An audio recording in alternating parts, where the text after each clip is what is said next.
Hello friend मुझे Debashish Tripathi friends आपण तो कालिया योजना विषय में समस्ते भलसे जानी और जानी कालिया योजन 25,000 टଙ୍କା सबू चाषी मानक फ्री रे मिलूँ।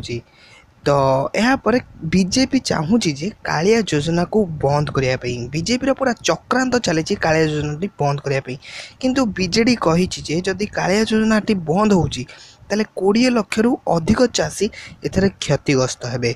तो कौन योजना चली कौन बीजेपी चक्रांत करुच्ची बंद करने मुझे आज वीडियो रे पूरा डिटेल्स रे कहीदेवी से वीडियोटी को अधारू जमार भी स्किप करेंगे और टोटल फास्ट रु लास्ट जाए देखिए। तो चलते फ्रेंड्स आउ डेरी न करें वीडियो एवं स्टार्ट करवा। वीडियो पसंद लगिले वीडियो को लाइक करंतु आउ सब्सक्राइब बटन को प्रेस कर सारा पाखरे थिबा बेल आइकन को निहाती भाव प्रेस करंतु जहाँफल कि मुझे जेकोसी वीडियो अपलोड करी आपण पाइबे सर्वप्रथमे। मुझे आपण गाँव कनक न्यूज आर्टिकल टी ऑन कर रखी तो देखिपे कि लिखाई कालिया टंका बंद करने को चक्रांत करुच्ची बीजेपी। तो एठू ही आप जापे मुझे आर्टिकल पूरा पढ़ी शुणई दूसरी आप आर्टिकल टी पूरा जानले ही आप जापर कालिया टंका बंद करने को चक्रांत करुच्ची बीजेपी। कालिया योजन चाषी को मिलूवा सहायता टंका को बंद करने निर्वाचन कमिशन उपर बीजेपी चाप सृष्टि करुवार विजु जनता दल पक्षर शनिवार दिन अभियोग आसी।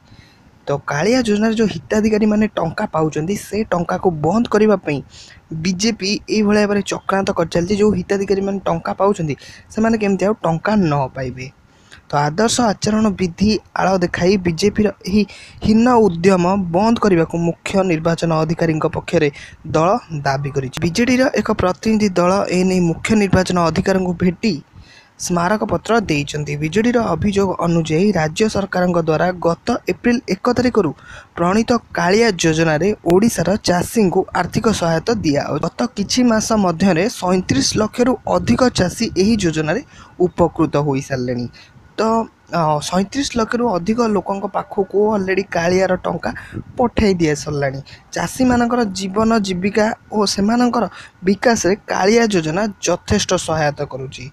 देश विदेशर विशिष्ट अर्थनैतिक एवं कृषिविद माने कालिया योजना को एक वैप्लविक योजनार आख्या दे उच्च प्रशंसा करिसेंती। किंतु बीजेपी संकीर्ण राजनैतिक उद्देश्य रखी कालिया योजना टंका को बंद करने निर्वाचन कमिशन उपर चाप पकईबार खबर सामना को आसुची बोली बीजेडी कही। बीजेडी यह कही जदि आग को कालिया योजना बंद होची ताल राज्य में 20 लाख रु अधिक चाषी एथरे क्षतिग्रस्त हेबे। आसंता चाष ऋतुर प्रस्तुति पई से माने टंका न पाई बहुत दुर्दशार सम्मुखीन हेबे।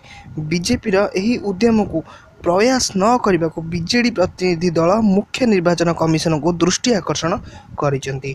तो आपण माने एठू ही जानी पारथि कि भाव में बीजेपी लगी कालिया योजना टंका बंद करने समस्त। तो आशा करुचे आपण भल से सब किसी बुझी पारे। तो आशा करुचे आपण फ्रेंड वीडियोटी बहुत हेल्पफुल हे। जदि आपको वीडियो पसंद लगिला तो लाइक कमेंट शेयर आ मो चैनल को सब्सक्राइब करने जमार भूलिए। पुणी देखा नेक्स्ट वीडियो रे।